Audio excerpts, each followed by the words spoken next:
ব্যক্তিরা কি হতে পারে না? মুমিন হতে পারে না। মুমিন ব্যক্তি ওই সমস্ত বান্দারা যারা একক নামাজ তরক করবে না। কিয়ামতের ময়দানে যে সর্বপ্রথম হিসাব নিকাশটা নেওয়া হবে, এটা প্রথম হচ্ছে নামাজ। কি বলেন? নামাজ। আমরা কাজকর্ম করি কিনা? প্রত্যেক কাজের শুরুতে বলা কি? বিসমিল্লাহ। প্রত্যেক কাজের শুরুতে কি? খাওয়ার সময় বিসমিল্লাহ। অর্থাৎ আপনি হাত যতবার বাড়াবেন একটা কাজের দিকে, ততবারই বলবেন কি? বিসমিল্লাহ। বিসমিল্লাহ বলার সাথে সাথে প্রত্যেকটা বলায় আপনার আমার আমলনামায় নেকি লিখতে থাকবে। বিসমিল্লাহির রহমানির রহিম। এই বিসমিল্লাহির রহমানির রহিম এটার ভিতরে আল্লাহ তাআলার তিনটা গুণবাচক নাম ঢুকে দেওয়া হয়েছে।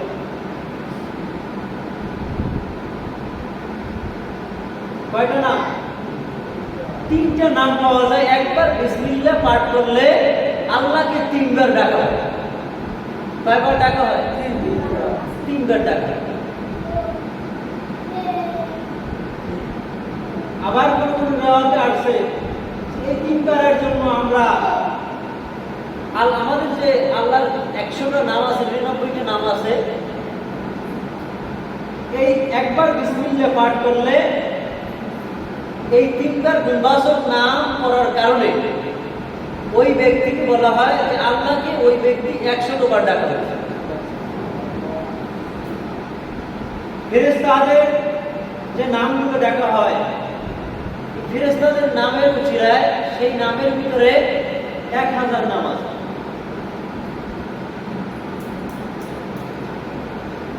নবী রাসূলদেরকে যে গুণবাচক নামগুলো দেওয়া হয়েছে, এই নামের ভিতরে 1000 নাম পাওয়া যায়। এভাবে করতে করতে আল্লাহ তাআলার 3000 নাম আছে গুণবাচক। কত নাম?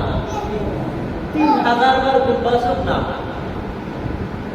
যদি কোনো ব্যক্তি একবার বলে বিসমিল্লাহির রহমানির রহিম, যে আল্লাহ তাআলা বলেন যে ওই বান্দা একবার বিসমিল্লাহির রহমানির রহিম বলার কারণে ওই ব্যক্তি আমাকে 3000 বার ডাকবে। সুবহানাল্লাহ। কয়বার ডাকা হবে? 3000 বার। একবার বলার কারণে কয় হাজার বার ডাকা হইল? 3000 বার ডাকা হয়েছে। যদি কোনো ব্যক্তি একজনের কাছে গিয়ে বারবার ডাকে, বারবার একটা জিনিস চায়, ওই ব্যক্তি রাগান্বিত হয়ে যায়, তাই কিনা?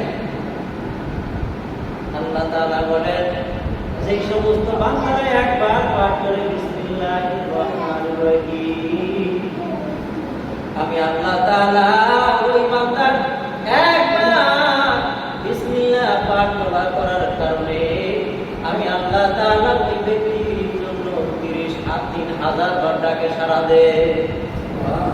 এই একবার পাঠ করার কারণে 3000 বার ডাকে সাড়া দেয়।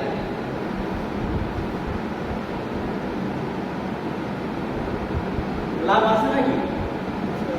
একবার পাঠ করলে 3000 বার ডাক দেওয়া হয়ে যায়।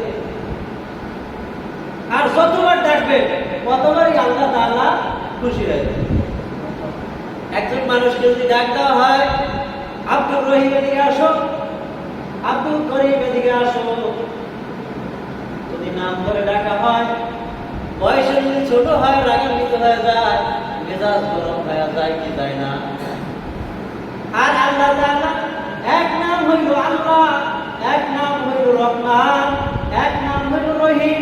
আল্লাহ তাআলাকে 3000 গুণবাচক নামে যদি ডাকা হয়, আল্লাহ তাআলা একবারের জন্য রাগান্বিত হয় না, বেজার হয় না। একবারের জন্য আল্লাহ তাআলা নাম ধরে ডাকার কারণে তিনি বেজার হয় না, আর বরঞ্চ বলে বান্দা তুই আমাকে ডাকো। লাব্বাইকা ইয়া আব্দি, যে বান্দা তুই আমাকে ডাকো কা, তোর কি দরকার? আল্লাহ তাআলা বেজার হয় না। আর মানুষজন বেজার হয়ে যায়। এই জন্য মুমিন যারা قد أفلح المؤمنون الذين هم في صلاتهم خاشعون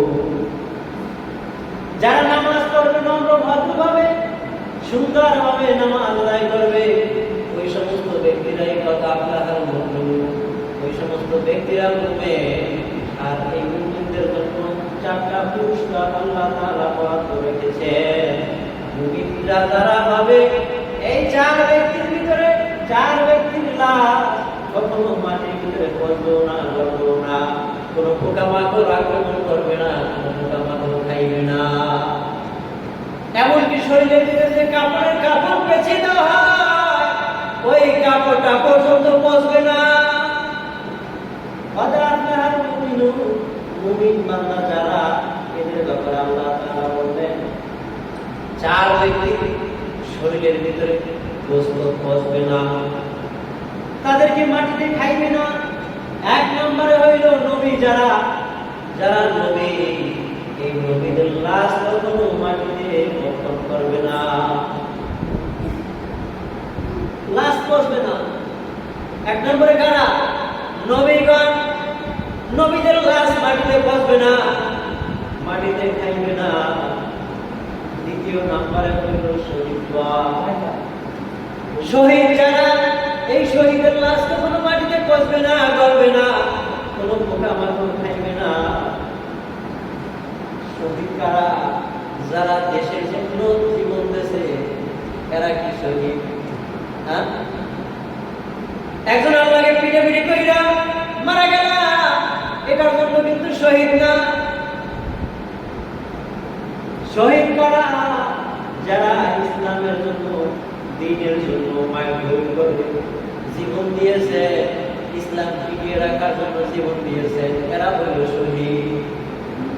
এই শহীদের লাশ কখনো পচবে না, গলবে না, মাটিতে ভোগ করবে না, মাটিতে খাইবে না, কোনো পোকামাকড় খাইবে না। তিন নম্বরে হইল যারা কোরআনের হাফেজ, কোরআনের হাফেজ যারা হবে এদের লাশ কখনো মাটিতে পড়বেও না, গলবেও না। তিন নম্বরে কারা? যারা কোরআনের হাফেজ, এই কোরআনের হাফেজদের লাশ কখনো মাটিতে পচবে না, গলবে না। যারা 30 পারা কোরআন মুখস্থ করে সিনার ভিতরে লাগাইয়া রাখবে, তারা দুনিয়াতেও হাফেজ। আর নবী বলে ওই হাফেজরা মৃত্যুর পরে কবরেও হাফেজ। ওই ব্যক্তিদের কোনো কাজ থাকবে না, দুনিয়াতে যেভাবে কোরআনুল কারীম তেলাওয়াত করে ঠিক তদ্রূপ তাদের লাশ মাটিতে পড়বে না, কবরের ভিতরে শুয়ে শুয়ে কোরআনুল কারীম পড়তে থাকবে, এবার পড়তে থাকবে। নদীর তীরে একটা হাফেজ কোরআন, এই কোরআনে হাফেজ নদীর তীরে বছরে একবার গিয়ে ঢেউ খায়, একবার গিয়ে ঢেউ খায়, আবার চলে যায়।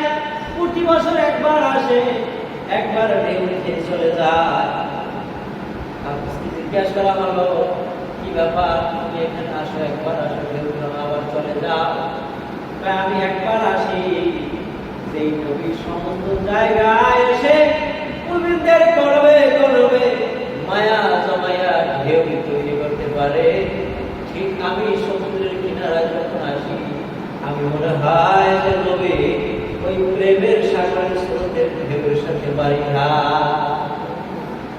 এই জন্য আমি সমুদ্রের তীরে এসে বছরে একবার ঢেউ খাই, আর নবীর প্রেম ভালোবাসা আমার দেহের ভিতরে জন্মায়। এই জন্য কোরআনের হাফেজ যারা, এদের শরীর বলবো না, করবো না, মাটিতে খাইবে না। এই জন্য কোরআনের হাফেজ বানানো দরকার আছে না? না, কোরআন শিখে পড়া দরকার আছে না নাই? 4 নম্বরে হইল قد أفلح المؤمنون الذين هم في صلاتهم خاشعون। যারা নবীও না,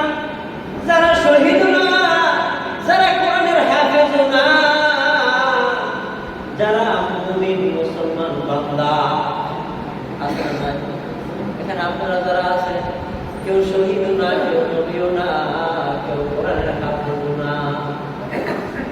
আছে কেউ? নাই।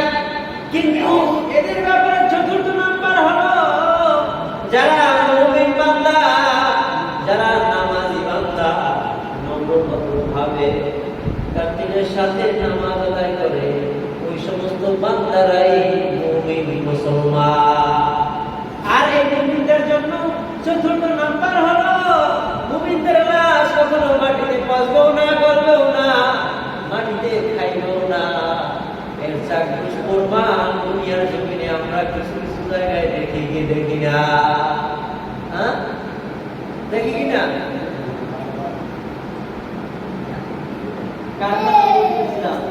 আলতাফ গাজী, অনেকে চেনেন গাজী, নাম শুনছেন? পরিষ্কার কইলেন একজন বুড়া ছিল আলতাফ গাজী নাম। আলতাফ গাজী সবসময় কোনো কাজ কাজ ছিল না, বাসায় বসে খবর দেখে আর নামাজের সময় মসজিদে যাই আগে দিয়ে আসে, নামাজ আদায় করে জিজ্ঞেস কাজ করে, এছাড়া বাকি কোনো কাজ না।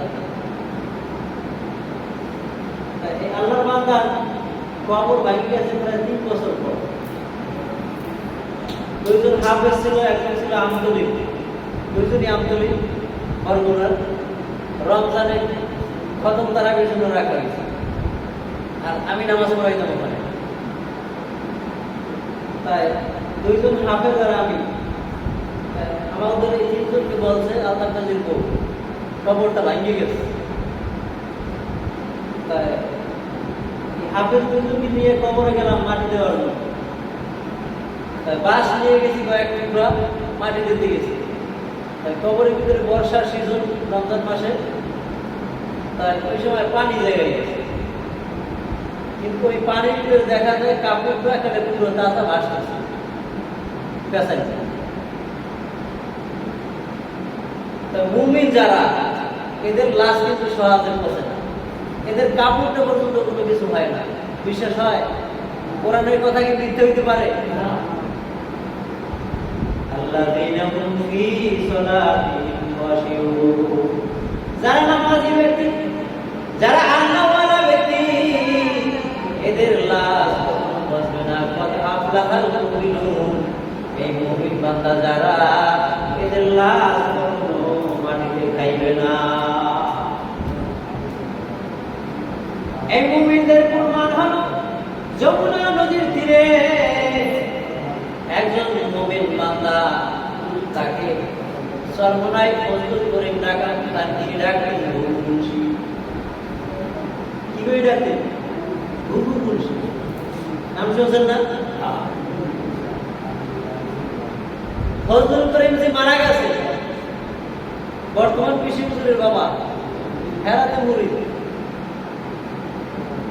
এই গুরু মুন্সি যখন মারা যায়, দীর্ঘ 8 বছর পরে যখন যমুনা নদী ভেঙে যায়, নদীর তীরে, নদীর কিনারায় স্রোত নদী ভেঙে গেছে।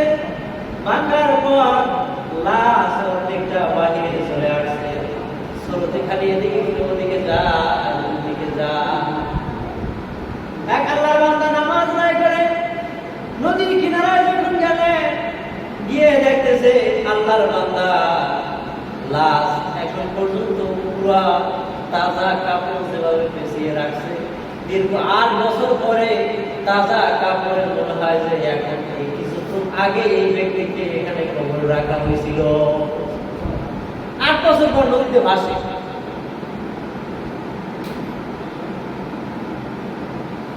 আলেমদেরকে ডাকা হলো যে 8 বছর পরে আল্লাহর বান্দা সমুদ্রের ভিতরে নেমে লাশটাকে উপরে নিয়ে আসলেন।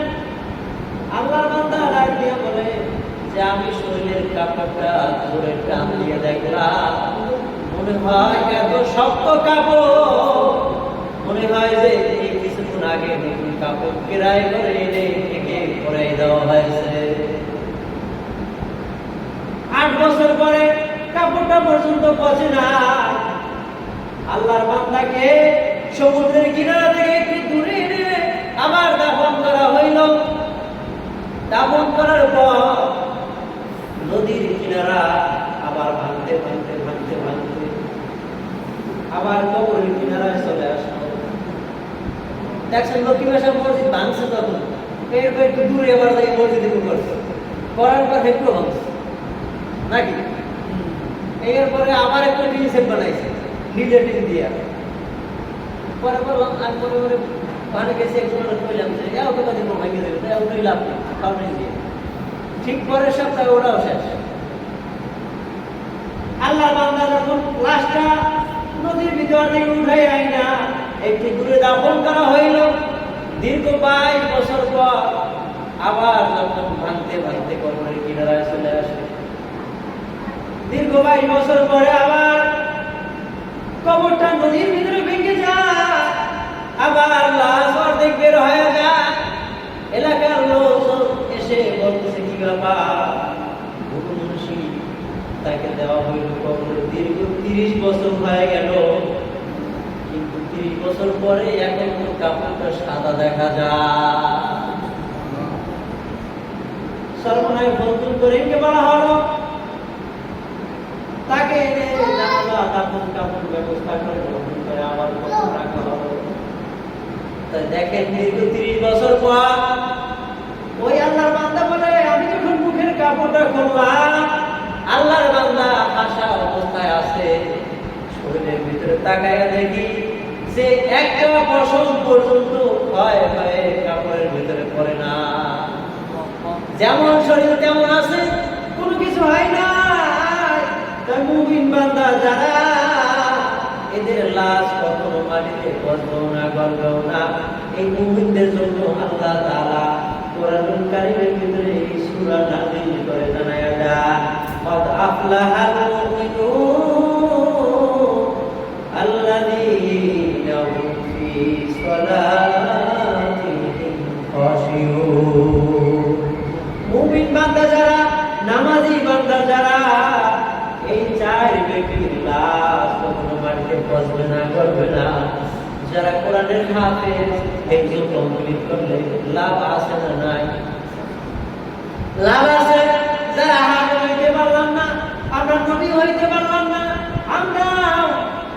আমরা যারা শহীদ হইতে পারলাম না, কিন্তু আমরা তো মুমিন হইতে পারি কিনা বলেন?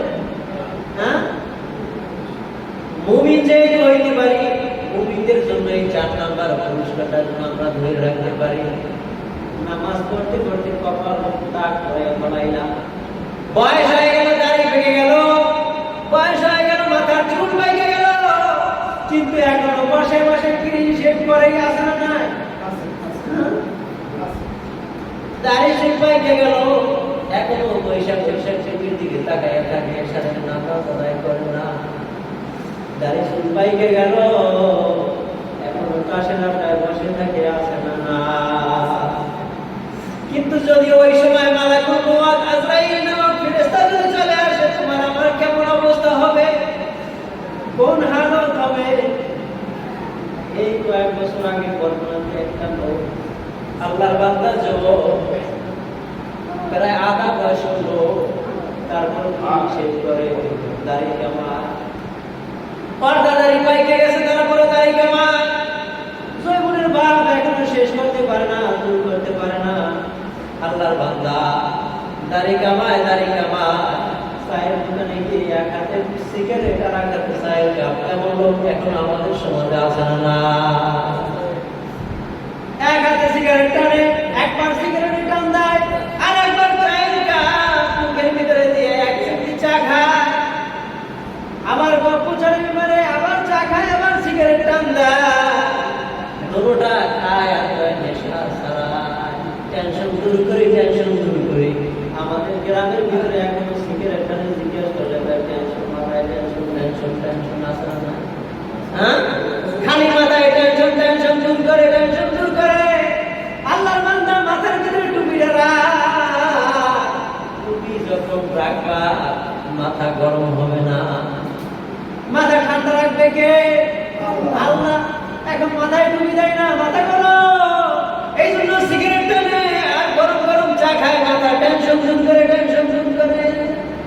মাথা ঠান্ডার ওষুধ খাইয়া অনেকের মাথা ঠান্ডা যায় না, আছে না?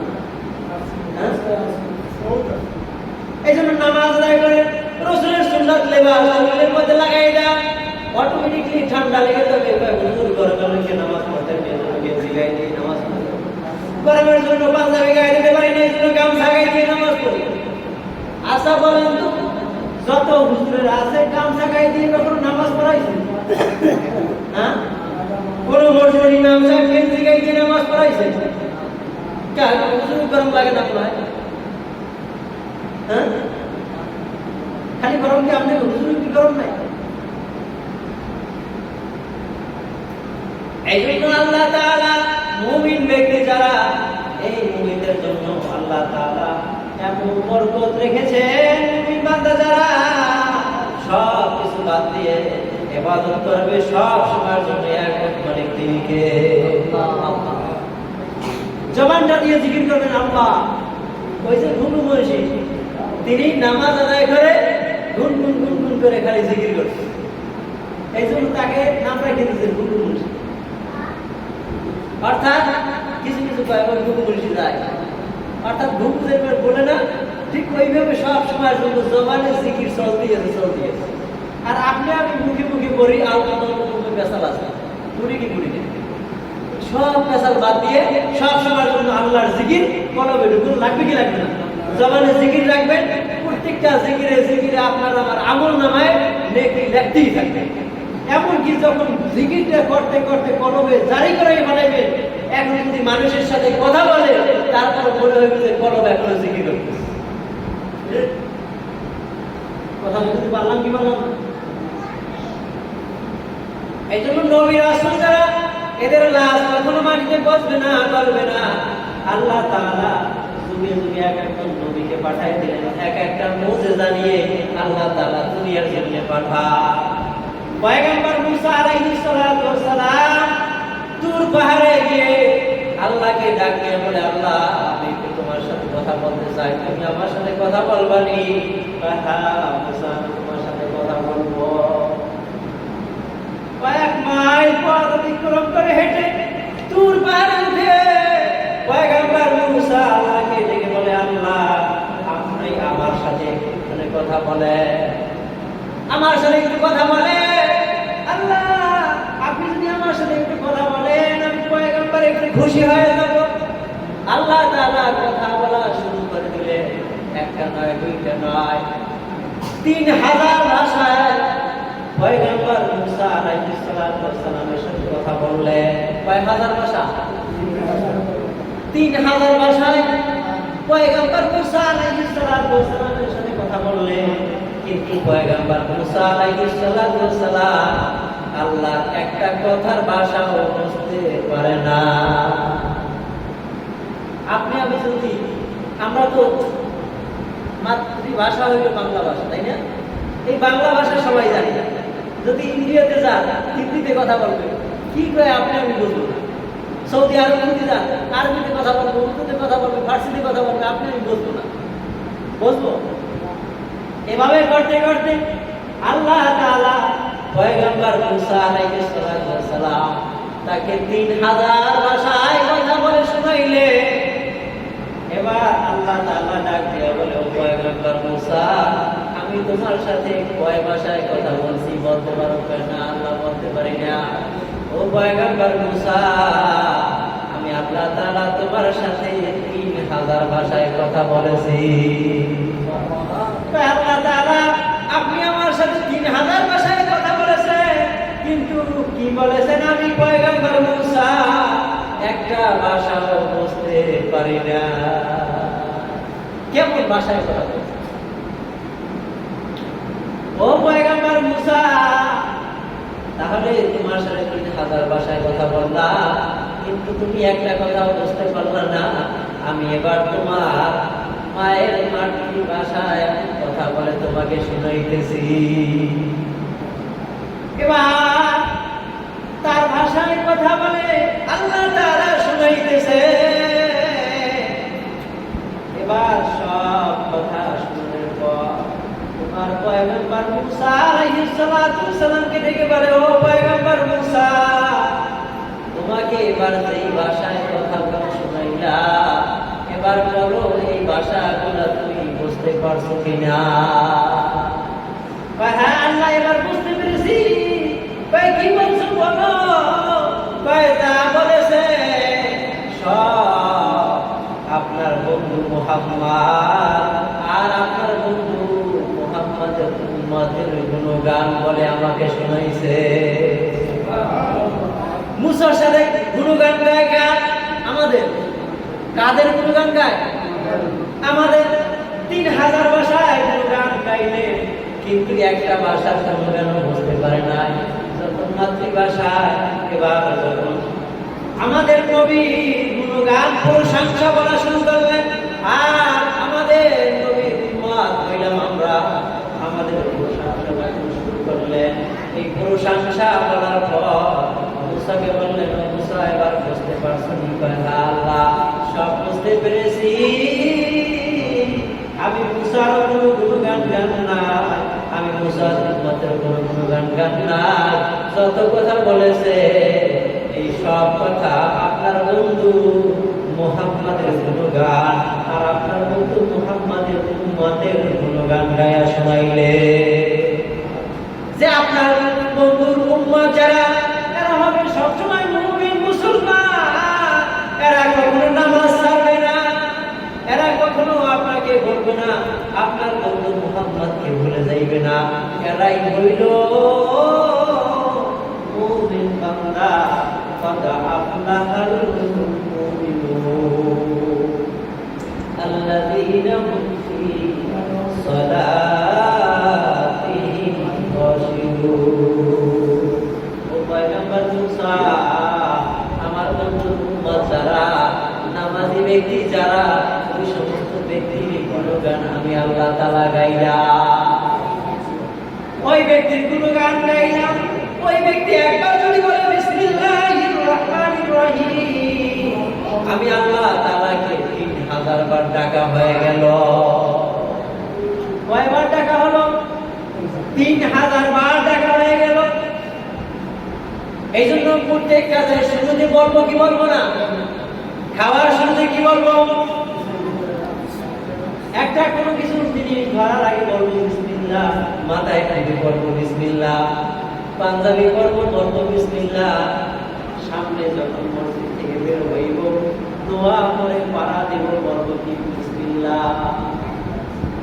প্রত্যেক কাজ করবো, কাজের শুরুতে বলবো কি বিসমিল্লাহ। মনে থাকবে তো?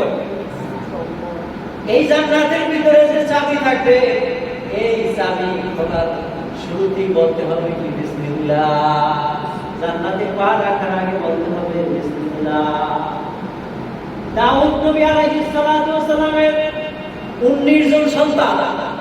কতজন সন্তান? 19 জন সন্তান। এই 19 জন সন্তানের ভিতরে 4 জন সন্তান দুনিয়া ছেড়ে বিদায় নিয়ে চলে যায়। দাউদ নবী থাকা অবস্থায় 4 জন সন্তান মারা যায়। 15 জন সন্তান বেঁচে আছে। সবচেয়ে ছোট সন্তান, এই সন্তানের নাম হইল পয়গম্বর সুলাইমান আলাইহিস সালাতু ওয়াস সালাম। সবচেয়ে ছোট সন্তান, তার নাম পয়গম্বর সুলাইমান আলাইহিস সালাতু ওয়াস সালাম। কেউ জানে না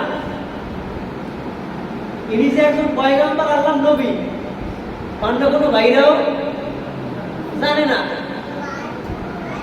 জিবরাইল আলাইহিস সালাতু ওয়াস সালাম, তাকে আল্লাহ তাআলা বললেন, জিবরাইল যাও যাও, জান্নাতের ভিতর থেকে একটা সুন্দর নিয়ে যাও।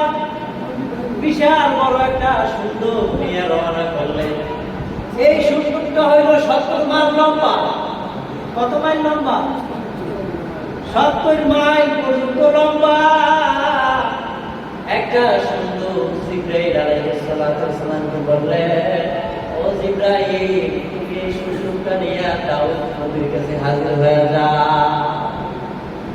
এই সুন্দরটা নিয়ে দাউদ নবীর কাছে হাজির হয়ে যাও। এই 70 মাইল লম্বা এই সুন্দরটা নিয়ে যখন দাউদ নবী আলাইহিস সালাতু ওয়াস সালামের কাছে চলে আসলেন, জিবরাইল এবার বলতেছে, বিশাল বড় একটা তালা মারা। এই তালার চাবি কোথায়? চাবি নাই।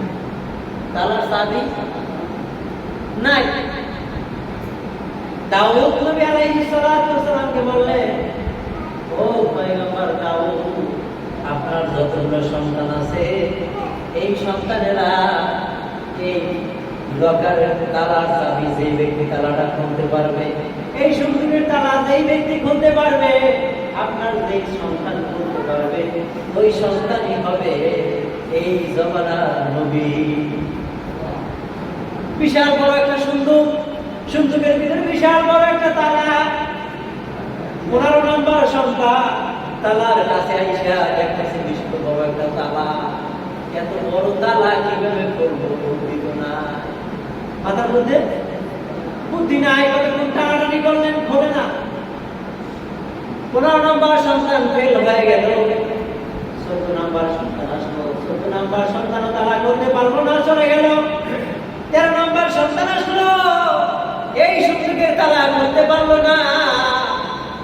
এক এক করে 5 জন সন্তান চলে গেল, সুন্দরের তালা কেউ করতে পারে না। দাউদ নবী জিজ্ঞাসা করলেন, সুন্দরের চাবি তো দেয় না, চাবি ছাড়া এই তালা কিভাবে করবো? কিন্তু যিনি পয়গম্বর হবে তিনি তো চাবি জানে, যিনি পয়গম্বর হবে তিনি চাবির কথা জানে। এবার সুলাইমান নবী আলাইহিস সালাতু ওয়াস সালাম সবচাইতে ছোট দাউদ নবী আলাইহিস সালাতু ওয়াস সালামকে বললেন, বাবা এই তালা করবেন পরে, আগে এই তালা করবেন যে তালার চাবির কথা বলা লাগবে। চাবির নাম কি? তালার চাবির নাম কি? যে ব্যক্তি এই তালাটা খুলতে পারবে, ওই ভাই এই চাবির খবর জানে। আর বাবা বলেন, এই সুন্দরটা যে খুলবেন, এই সুন্দরের ভিতরে কি আছে? তালা খুলে দেখার আগে, তালা খোলার আগে বলা লাগবে সেই সুন্দরটার মধ্যে কি আছে। তালা খোলার আগে বলে দেওয়া লাগবে। বাবা যদি না বলতে পারে তাহলে খোলাও যাবে না। 15 নম্বর সন্তান বলে, এই সুন্দরের মধ্যে না খুললে বলবো কি আছে? একটা ঘরের ভিতরে তালা যদি না খুলে ঢোকে, ঘরের মধ্যে কি আছে বলা যায়? 70 মাইল লম্বা সুন্দর। এই সুন্দরের তালা খোলার আগে বলা লাগবে, বাবা সুন্দরের মধ্যে কি কি আছে? না খুললে তো বলা যাইবে না। বাবা তুমি নাই বলতে পারে এই সুন্দরের মধ্যে কি কি আছে, আমি তালা খোলার আগে বলে দিতে পারি। বড় ছেলেরাই পারে না, বড় যেহেতু একটু বেশি জানে, তাই না? 5 বছরের বাচ্চা যতটুকু জানে, 1 বছরের বাচ্চা ততটুকু কি জানে? বড় সন্তানেরা ফেল হয়ে গেল, মধ্যে কি আছে বলতে পারে না। ও সন্তান, তুমি তো ছোট বাচ্চা, তুমি কিভাবে বলবা? বাবা এই তালার চাবিও জানি, কিভাবে তালা খুলতে হয়, আর এই সুন্দরের মধ্যে কি কি আছে তাও বলে দিতে পারি। কি আছে বলে দাও। সুন্দরের মধ্যে আমি যে এই দুনিয়ার ভিতরে পয়গম্বর হব, এই সুন্দরের চাবিও আমি জানি। আর সুন্দরের মধ্যে একটা বিশাল বড় আমি পয়গম্বরের তলোয়ার আছে, এই তলোয়ার দিয়া আমি দুনিয়াতে যতদিন বাঁচবো ততদিন যুদ্ধের জন্য এই তলোয়ারটা দরকার হবে। আর এই সুন্দরের মধ্যে এমন একটা মুজিজা, জান্নাতের ভিতর থেকে এমন একটা স্বর্ণের আংটি আল্লাহ তাআলা পাঠিয়ে দিয়েছে, মুজিজার একটা আংটি দেওয়া হয়েছে। এই আংটিটা যখন হাতের ভিতরে দিব, তামাম পৃথিবী সব আমার ইশারায় চলবে, জীবজন্তু আমার ইশারায় চলবে, চন্দ্র সূর্য সব কিছু গতিমতো চলতে থাকবে। অক্সিজেন দরকার, আংটির মাধ্যমে অক্সিজেন আসবে। বাতাস দরকার, আংটির মাধ্যমে বাতাস চলে আসবে। বনের পশু পাখি কথা শোনা দরকার, আমি আংটির মাধ্যমে পশু পাখি সব আমার কাছে চলে আসবে। একটা গাছের ছায়া দরকার, এই আংটির মাধ্যমে গাছে আমাকে ছায়া দিবে। যত কিছু দরকার, জিন জাতির কথা বলবে, পরীর কথা বলবে, যত মাখলুক আছে সমস্ত মাখলুক এই আংটিটার বিনিময়ে কথা বলবে, সব আমার কথা শুনবে। এই সুন্দরের মধ্যে এমন একটা মুজিজার আংটি আছে, এমন একটা দামি আংটি। শুধু তাই নয়, এই সুন্দরের মধ্যে আমার সাথে যত মানুষ থাকবে যুদ্ধ করার জন্য, আমাকে সাহায্য করার জন্য। এর ভিতরে ৩,৫০০-এর উপরে সৈন্য আছে। আবার কোন রেওয়াজে আসছে ৭০,০০০-এর উপরে ফেরেশতাদের দল আছে। আবার ৭০,০০০-এর উপরে জিনেরা আছে, ৭০,০০০-এর উপরে পরিরা আছে। এরা সব সময়ের জন্য আমি পয়গম্বরের খেদমতে থাকবে। আর প্রত্যেকটা জিনেরা এক একজনের ৭০,০০০ করে তলোয়ার অস্ত্র যুদ্ধের জন্য রেখে দিয়েছে। এরা সবাই এর ভিতরে আছে। শুধু তাই নয়, অর্থাৎ আমি যতদিন দুনিয়াতে থাকবো, আমি সুলাইমানের যা যা দরকার, যত মাখলুক আমি খাবার দাবার খাওয়াবো, এই সমস্ত মাখলুকের খাবার দাবারও এই সুন্দরের ভিতরে আল্লাহ তাআলা দিয়ে দিয়েছে। কারো কাছে হাত পাতার দরকার হবে না। বাবা, এই সুন্দরের মধ্যে যা যা দরকার, এই সব নিয়ামতগুলো আল্লাহ তাআলা আমার জন্য পাঠিয়ে দিয়েছে। বাবা, তাহলে তো দেখার আগে শুনতে তালা খোলা দরকার। কি দরকার? তালা খোলা দরকার। বাবা বলো, তালাটা কিভাবে বলবা? এবার সন্তান মনে মনে বলতেছে বিসমিল্লাহির রহমানির রহিম। বলে যখন তালার মধ্যে হাত দেয়, হাত দেওয়ার সাথে সাথে তালাটা খুলে যায়। বাবা দেখে অবাক, সন্তানেরা দেখে অবাক। আমরা এতবার তালা ধরে টানলাম, তালা ধরে ঝুললাম, কিন্তু তালা খুলবো না। আর ছেলে ভাই তালায় হাত দেওয়ার সাথে সাথে তালা খুলে গেল। ব্যাপারটা বুঝতে পারলাম না, এর কারণটা কি? এবার দাউদ নবী আলাইহিস সালাতু ওয়াস সালাম বললেন, বাবা তুমি যে তালাটা করলা, কিভাবে তালাটা করলা? আমি দাউদ নবী জানতে চাই। বাবা হে কিন্তু নবী। এবার বলতেছে, বাবা এই তালাটা যে করলাম, এই তালার নাম হইল বিসমিল্লাহ। তালার চাবির নাম হইল বিসমিল্লাহ। বাবা জান্নাতের ভিতরে গেটের ভিতরে তালা দেখবে, মুমিন বান্দা যারা, এরা বলবে বিসমিল্লাহির রহমানির রহিম। এরা সব কাজের শুরুতে বলবে কি বলে? মনে থাকবে তো? খাবার খাবো, পানি খাবো, কি বলবো?